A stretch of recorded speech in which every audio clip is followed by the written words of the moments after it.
Egyptian blue and platinum sound bowl.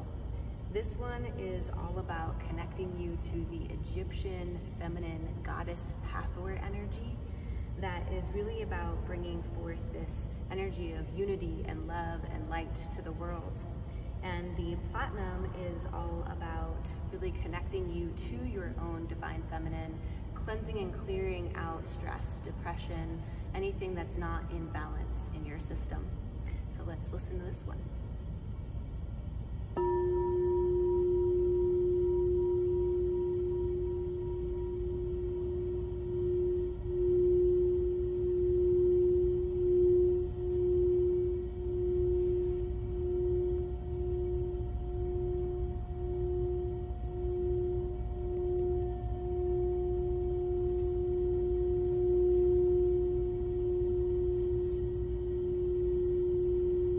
Energetic frequencies activate the Hathor Egyptian energy of the goddess and femininity within you so that you can spread more light and love and unity to this world.